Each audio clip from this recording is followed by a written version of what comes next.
Ako nga pala si Maggie, short for Margaret. 35 years old at 5 taon nang kasal sa asawa kong si Ronnie. Pero kahit medyo matagal na nga kaming mag-asawa ay hindi pa namin napag-uusapan ang pagkakaroon ng anak. Parehas pa kasi siguro kaming hindi handa sa pagiging mga magulang.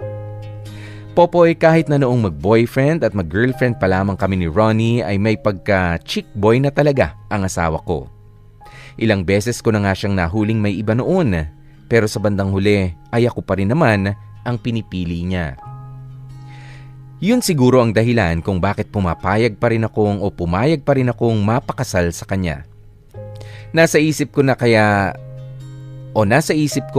ko naman siyang baguhin.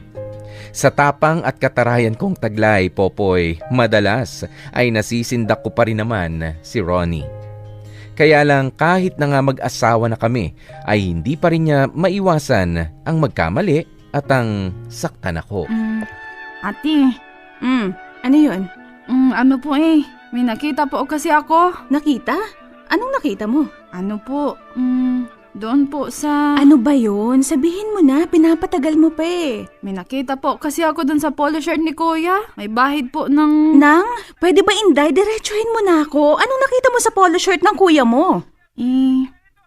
Lipstick po. Lipstick? Baka naman akin yun. Ate, parang hindi ko pa po kayo nakitang naka-pink na lipstick ito po, pink. May pink po ba kayong lipstick, ate? Wala. Paano siya nagkaroon ng ganyan sa polo shirt niya? Ate naman, alam mo naman ang sagot dyan. Diba? Nasabi mo na dati, si Kuya. Alam mo na. Tumigil ka nga dyan, Inday. Hindi ka nakakatulong ha. Sinasabi ko lang naman po yung sinabi nyo dati doon ka na nga. Ituloy mo na yung paglalaba. Hello? Napatawag ka. Nasa trabaho ko. Anong oras ka uuwi? Hindi ko alam. Depende ko. Mga papa-overtime ako ngayon. Bakit? Umuwi ka ng maaga. May pag-uusapan tayo. Huwag ka muna mag-overtime. Alam mo namang hindi ko Wala akong pakialam kung anong mangyayari sa trabaho mo. Basta ang gusto ko, umuwi ka ng maaga. Bye. O yan. On time ako umuwi. Ano pag-uusapan natin? Bilisan mo na. Gusto ko na magpahinga. So gusto mo nang mabilisan na? O sige, okay naman. May babae ka na naman ba? Ano? Anong babae nagsasabi mo dyan? Sagutin mo yung tanong ko, Ronnie. May babae ka na naman ba? Wala nga. Okay, wala. Hanggang ngayon, saksakan ka pa rin talaga ng kasinungalingan, ano? Wala ba ka mo? Ipaliwanag mo yan. Anong gagawin ko dito sa polo shirt ko? Kung ginagamit mo kaya ang mata mo para makita mo kung ano yung nakikita ko. Sige na, tingnan mo. Bakit bigla kang namutla dyan? Lipstick yan, diba? At wag mong sasabihin sa akin na akin yan dahil wala akong ganyang kulay ng lipstick. Mukha pa naman. Saka samahan ko to. Farewell party kasi siya tapos syempre lahat niyakap niya.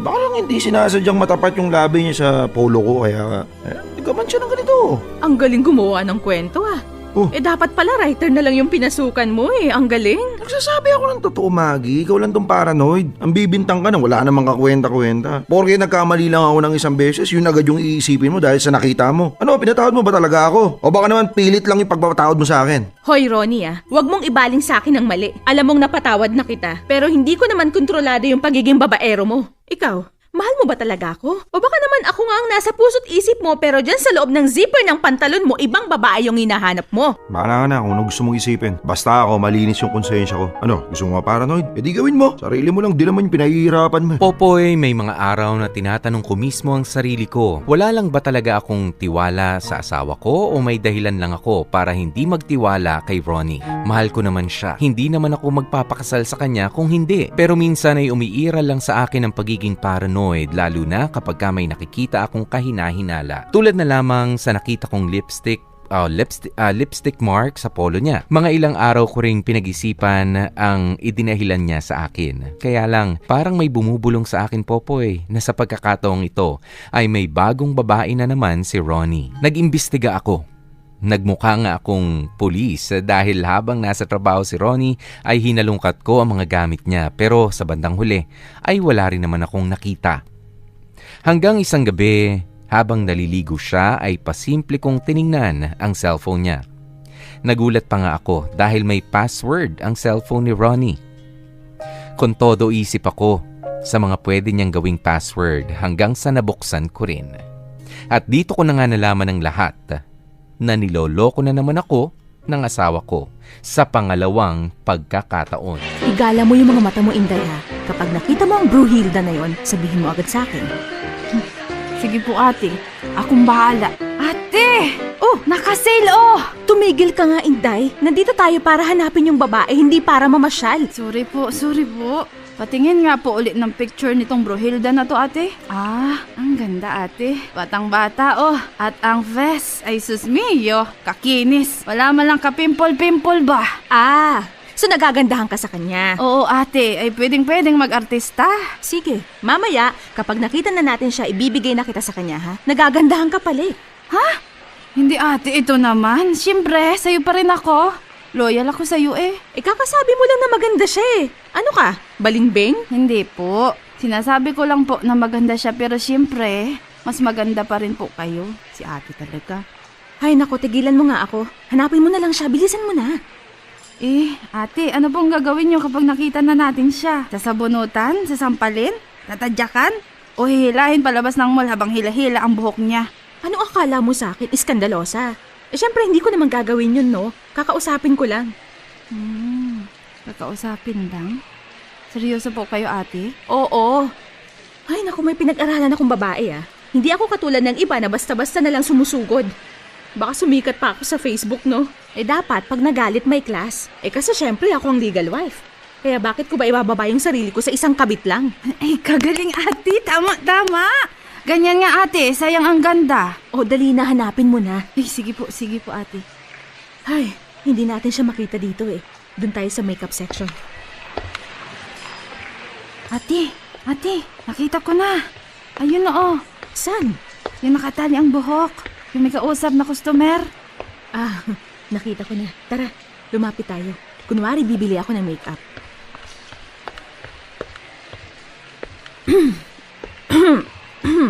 Good afternoon po, ma'am. Pili lang po kayo. Pwede mo ba akong pilian ng pinakamagandang lipstick? Gusto ko yung babagay sa akin, ah. Sure po. Dahil sa maputi naman po kayo, ito na lang po, bagay po sa inyo yung ganitong kulay. Medyo maroon. Try niyo po. Hindi ko gusto to. Masyadong matingkad eh. May iba pa ba? Opo, meron pa po. Ito po, ma'am. Sure na po akong bagay po ito sa inyo. Try niyo po, mas puputi po kayong tignan dito. Ayoko pa rin eh. Sigurado ka bang magaling kang mamili ng kulay? Lahat kasi ng binibigay mo hindi ko gusto. Marunong naman po. Ano po bang gusto niyo? Tatanungin ba kita kung may gusto na ako? Pero dahil sa tinanong mo na rin yan, may gusto sana akong subukan. Yung shade na suot mo. Pink. Gusto ko yan. Meron ba niyan nito? Opo, meron po. Wait lang po ha. Hanapin ko lang po. Ito po, ma'am. Hindi ko nasusubukan ah. Gusto ko na to eh. Maganda ang shades. Pero mukhang madaling matanggal. Sa sobrang daling matanggal, hindi mo na napapansin na kung saan-saan na siya napapadikit. Tulad ng polo shirt. Tama? Sheila? Opo, ma'am. Pero maganda naman po yan. Bestseller po namin yan. Oh, bestseller. Ito lang ba ang binibenta mo? Mga makeup? Lipstick? O may iba pa? Ano po? Never mind. Sige, thank you. You're welcome po. Happy shopping!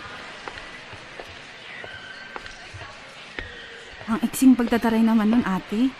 Dapat tinodo nyo na po para talagang madala yung Brunhilda na yon. Tsaka bakit hindi po kayo nagpakilala sa kanya? Dahil hindi pa oras. Gusto ko pa siyang makilala. At mas lalong gusto ko pa siyang gantihan. Nagmukha ka ng kontrabida sa mga pinapanood kong drama sa TV. Ang galing! Excuse me ah, hindi ako kontrabida. Ako ang bida dito dahil ako ang legal wife. Opo ate, gets na gets po. Popoy, nang makita ko si Sheila ng personal ay gustong gusto ko talaga siyang sugurin, sabunutan, pahiyain. Pero ang totoo ay mas umiral sa akin ang insecurity. Dahil totoo ang sinabi ni Inday, maganda si Sheila. Makinis ang kanyang mukha, sexy, maputi at may ngiti siya na kayang magpagaan ng nararamdaman ng isang tao. Pero may isang katangian niya na nakita ko na kahit medyo sinadya ko siyang insultuhin ay mas pinili niyang maging kalmado. Maging marespeto. Maliban sa insecurity ay nakaramdam din ako ng awa kay Sheila. Nasabi ko ay isang malaking sayang itong babaeng ito. Alam ko na marami pa ang nagkakagusto sa kanya at nakakapanghinayang lang dahil hinayaan niya ang sarili niyang pumatol sa may asawa na.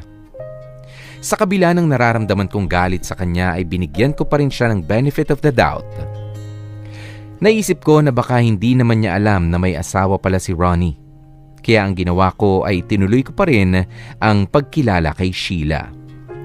Ilang beses akong nagpabalik-balik sa mall para lang tingnan ang ginagawa niya na parang nagmumukha na tuloy akong stalker sa kerida ng asawa ko. Nandito kaya siya? Nandito nga siya. Ano kayang gagawin ko? Kunwari bumibili ako ulit. Hi ma'am, good afternoon po. Pili lang. Ay ma'am, kayo po pala yan ulit. Naalala mo ko? Oo naman po.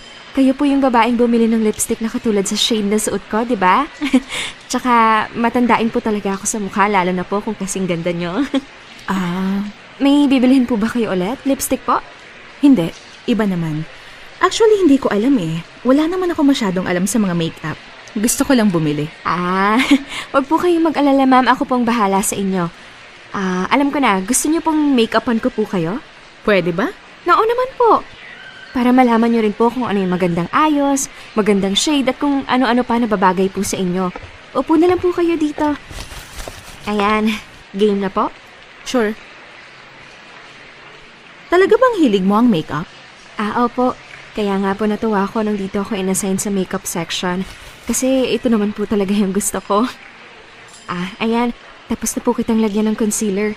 Sunod na po is yung foundation. Ganitong kulay na lang po yung ilalagay ko kasi maputi naman po kayo. Grabe ma'am. Ang ganda niyo po talaga. Ilang taon na po ba kayo? 35. Ha? 35 pa lang po kayo? Akala ko kasi kasing edad ko lang po kayo eh. Bakit? Ilang taong ka na ba? 26 po. May boyfriend ka na ba? O asawa? O single? Boyfriend pa lang po ma'am. Hindi pa po ako pwedeng mag-asawa eh. Kailangan pa po ako ng pamilya ko. Breadwinner ka? Opo eh. May 2 kapatid pa po akong pinag-aaral kaya no na po muna yung kasal. Pero feeling ko naman po kapag nagbalak na po ako magpakasal, kaya naman po akong buhayin ng boyfriend ko. Bakit? Ano bang trabaho ng boyfriend mo? Supervisor po sa isang private company sa Makati. Dahil po sa medyo matagal na po siya doon, for sure naman po may naipon na siya. Responsable po kasi yun eh. Kasing edad mo lang ba yung boyfriend mo? Hindi po. Mga kasing edad nyo lang po siya, 35. Ano nga ulit pangalan ng boyfriend mo? Ronnie po, ma'am. Ronnie. Parang pangalan pa lang eh. Babaero na. Nako, ma'am, hindi po babaero yon. Mukha lang po siyang babaero pero stick to one po yon. Talaga? Paano ka nakakasiguro? Alam mo naman ang mga lalaki, sobrang galing magsinungaling. Baka mamaya, hindi mo alam na may asawa na pala siya. Single po yan, ma'am. Wala pong asawa yon at naniniwala po ako sa kanya. Sigurado ka? Oo naman po. Bakit niyo po pala naitanong? Wala lang. Na-curious lang ako. Kayo po, ma'am, may asawa na po kayo? Oo, pero hindi kami okay ngayon eh. May babae kasi siya. Talaga po? Paano niyo po nalaman? Babaero kasi yun eh. Tsaka nahuli ko kasing may lipstick ang polo shirt niya. Tapos sinundan-sundan ko siya. At yun, nakita ko yung babae niya. Ang bata pa. Para mga kasing edad mo. Grabe, hindi man lang niya naisip na makakasira siya ng pamilya. Nakipagrelasyon pa sa lalaking may asawa na. Grabe talaga, no? Walang konsensya, malandi. Kung ikaw ang nasa lugar ko, ano kayang gagawin mo sa babae na yun? Siguro kakausapin ko po muna siya. Bakit? Baka po kasi may dahilan siya. O baka naman hindi niya po alam na may asawa pala yung lalaki. So sa tingin mo, hindi niya alam? Pwede po. Tsaka lahat naman, nare-resolbahan sa maayos na usapan, di ba ma'am? Okay, sabi mo eh. Popoy, naiinis ako dahil nadadala ako sa pagiging mabait ni Sheila. Dapat ay matagal ko na siyang sinigawan, ipinahiya at kung ano-ano pa. Pero sa tuwing nasa harapan ko na si Sheila ay parang automatic akong lumalambot sa kanya. Ewan ko ba may something sa babae na yun na hindi ko siya magawang komprontahin. Siguro dahil mas nangunguna sa akin yung awa. Kaya imbes na sabihin ko kay Sheila ang totoo at kausapin si Ronnie para matapos na ang lahat ay naduduwag ako. O mas madaling sabihin na parang mas gusto ko pang makilala ang babae ng asawa ko. Gusto kong malaman kung ano ang nakita niya kay Sheila para magawa niyang sirain ulit ang tiwala at ang pagmamahal ko sa kanya. Naging regular akong nagpupunta kay Sheila sa mall, nakikipagkwentuhan, niyayaya siyang kumain pagka-out niya na kunwari ay kukuha ako ng tips o kung ano paman para sa pagmi-makeup. Nakikipagngitian habang kumukuha ng impormasyon tungkol sa kanila ni Ronnie, kung saan at papaano sila nagde-date. At dito ko nalaman na mag-iisang taon na pala silang dalawa. At yun ang mga panahon na nagpapaalam sa akin si Ronnie dati na may retreat o merong business meeting sila sa ganitong lugar. Yun pala, excuse niya lang yun para makipagkita kay Sheila. May pagkakataon din na habang nagkikwentuhan kami ni Sheila ay bigla kong napapansin ang jacket na sinusuot niya. Naalala ko yun dahil nakita kong iyon ang binabalot ni Ronnie. Yun daw kasi ang pang-exchange gift niya sa Christmas party nila dahil babae ang nabunot niya. Nakita niyo na siguro kung gaano ako naging tanga sa harapan mismo ng asawa ko. Inday, napansin mo bang umuwi ang kuya mo kagabi? Baka lang kasi hindi ko napansin na umuwi siya at umalis lang ng maaga. Si Kuya po? Parang hindi ko naman napansin, ate. Baka hindi po umuwi. Ay, hindi naman siya nagsabi na hindi siya uuwi eh. Baka po sa ibang bahay na umuwi. Hindi ka nakakatulong. Sinasabi ko lang po kung ano yung sa tingin ko. Tinawagan niyo na po ba, ate? Ay, nandyan na po pala si Kuya. Inday, pwedeng dun ka muna sa likod. May mga labahan dun. Yun muna yung asikasuhin mo ha. Okay po. Oh, bakit ganyan mo ako tignan? Hindi ka umuwi kagabi. Pasalamat ka, tingin lang ang binibigay ko sa'yo. O saan ka nang galing? Ano? Nandun ka na naman ba sa kandungan ng kabit mo? Ano? Sumagot ka, Ronnie! Kasama mo ba ang kabit mo? Ba't mo pa tinatanong kung alam mo rin naman yung sagot? Walang hiya ka talaga! Walang hiya ka, napakahayop mo talaga! Ano ba? Wala ka na ba talagang respeto sa akin, ha? Hindi mo man lang dininay, hayop ka! Alam mo, tumigil ka na, ha?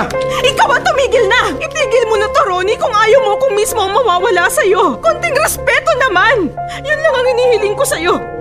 Kaya sana pagsabihan mo yung kabit mo na maghinay-hinay naman kayo sa kakatihan. Alam mo kung bakit naganap ako ng iba? Dahil sa'yo, kasalanan mo! At paano ko naman naging kasalanan to, ha? Kalokohan mo, sa akin mo isisisi? Yan, dahil dyan sa ugali mo. Masyadong mataas yung tingin mo sa sarili mo. Lahat na lang ng gagawin ko nakadinumero. Buti sana kung masaya pa ako sa'yo, hindi na eh. Buring na ako sa'yo. Wala nang bago, paulit-ulit ka na lang. Eh bakit hindi mo pa ako hiwalayan kung ganon din naman pala? Bakit? Makakawala ba talaga ako? Simula nang magpakasal tayo, nakakulong na ako sa'yo. Wala na akong kawala. Kaya lolokohin mo na lang ako ulit, ha? Yun ba ang gusto mong sabihin? Ano bang nakita mo sa kanya na wala sa akin? Marami. Baka hindi mo kayanin kapag inis-isa ko sabihin sa'yo kung ano yung wala sa'yo na meron sa kanya. Pero magsasabi ako ng isang lamang niya sa'yo. Masarap siyang mahalin dahil ramdam kong mahal din niya ako. At baka nga mangyari na yung gusto mo eh. Baka dumating na yung araw na iiwan kita para sa kanya. Ay, sa wakas makakauwi na rin ako. Sana hindi masyadong... Ay, Diyos ko po! Ginulat niyo naman po ako. Ma'am Maggie, ano pong ginagawa niyo dito? Close na po kami.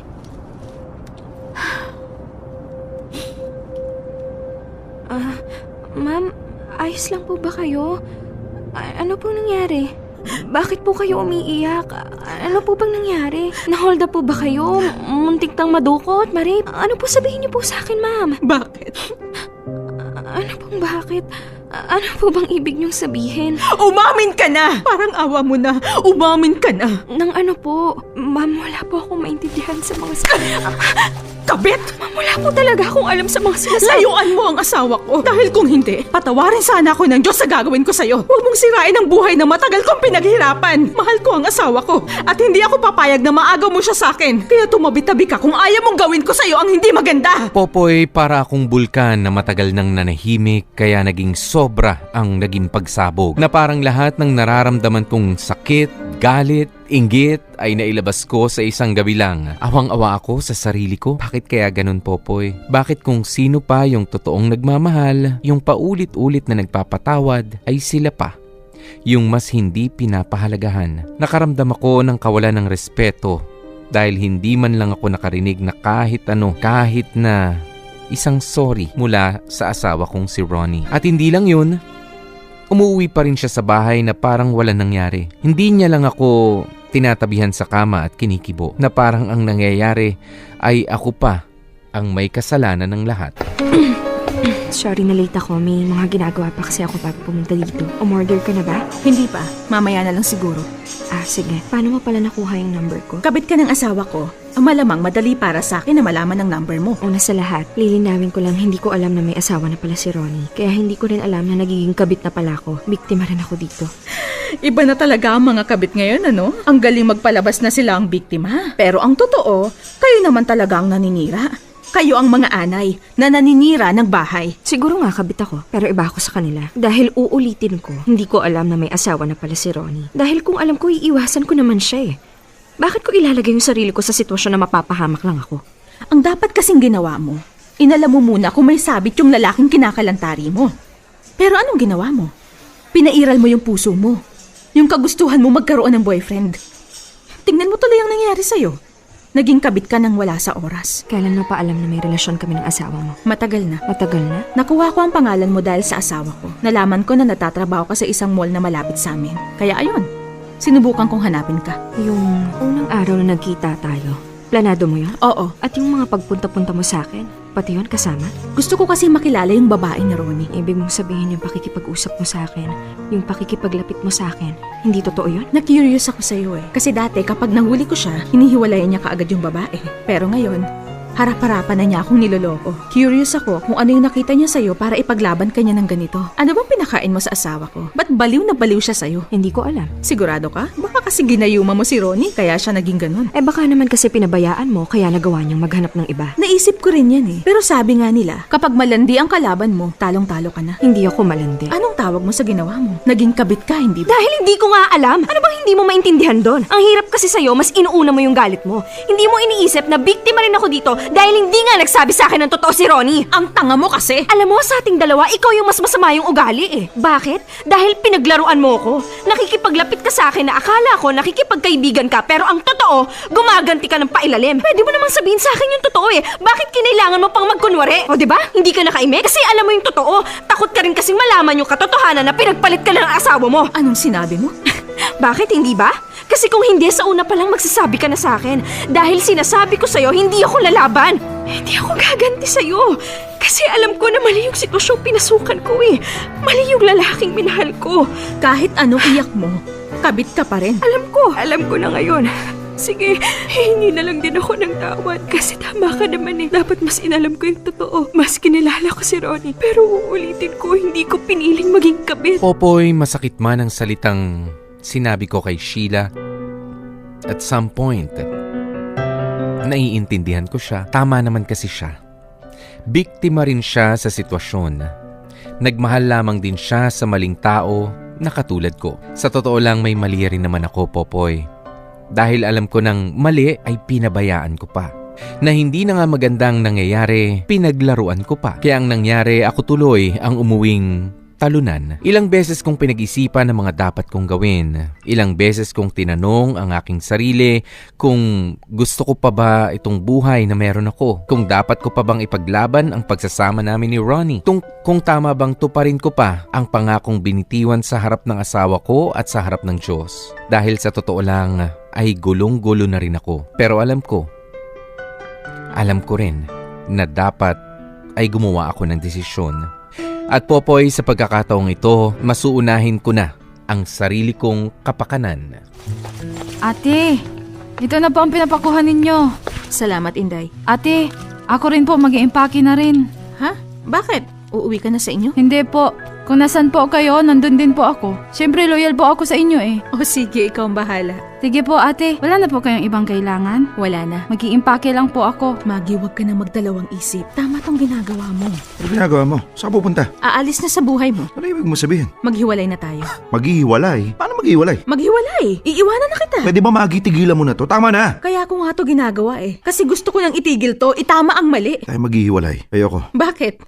Di ba ikaw naman na may sabi na matagal mo nang gusto makipaghiwalay sa akin? O eto na! Ako na mismo yung humihiwalay sa'yo. Ayaw mo pa? Bakit? Ano nangyari?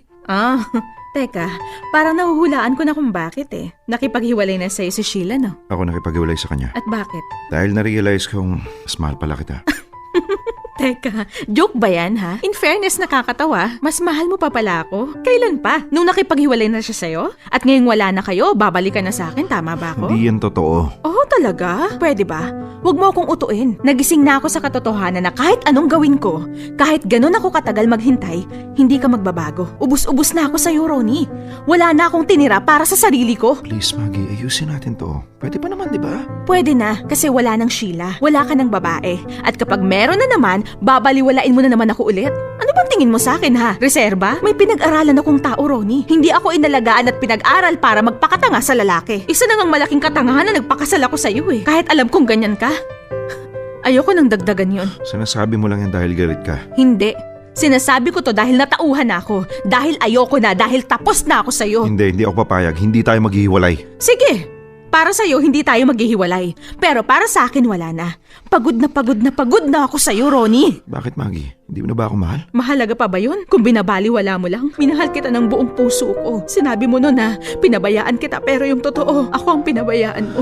Please, Maggie. Huwag naman ganito. Ayusin natin to. Pwes kung ganun, matutuwa pa ako dahil yan ang narinig ko sa'yo. Pero ngayon, wala nang epekto yan sa akin eh. I'm sorry, pero hindi na. Ayoko na. Popoy, hindi ako magpapaka-plastic dito. Aaminin ko na mahal ko pa rin naman ang asawa kong si Ronnie. Deep down in my heart, I still want to believe in us. Gusto ko pa rin na kami hanggang sa dulo. Pero alam nyo ba yung pakiramdam na mahal mo yung isang tao pero pagod ka nang mahalin siya? Na sa tuwing mararamdaman mo na mahal mo siya, ang automatic na susunod ay yung sakit at mapapaisip ka, worth it pa nga ba? Yung sakit na nararamdaman mo kapag minamahal mo siya? Hanggang kailan mo titiisin yung kumukurot sa puso mong yun? At minsan mapapatanong ka pa sa sarili mo kung deserve mo nga ba talaga ito. Sa bandang huli, Popoy, pinili ko yung sakit. But this time, ito yung sakit na alam kong hindi rin magtatagal. Na kapag ka nawala ay magagawa ko na uling maging masaya. Matututunan ko na ulit kung papaano ko mamahalin ang sarili ko. Popoy, sa ngayon ongoing ang annulment case namin ni Ronnie. Alam ko na matagal-tagal pa ang lalakbayin namin, but I'm hoping for the best. And besides, ano man ang mangyari, mag-grant man o hindi, ay buo na ang desisyon kong hindi na siya balikan. Thank you so much for reading my letter and I do hope na lahat ng nakikinig ngayon ay makuha ang aral na gusto kong matutunan nila. To always love yourself more than anything and anyone else. Dahil kapag ka nawala ang lahat, ay sarili mo lang rin naman ang maaasahan mo. Hanggang dito na lamang, Popoy, and may God bless you more. Yours truly, Maggie.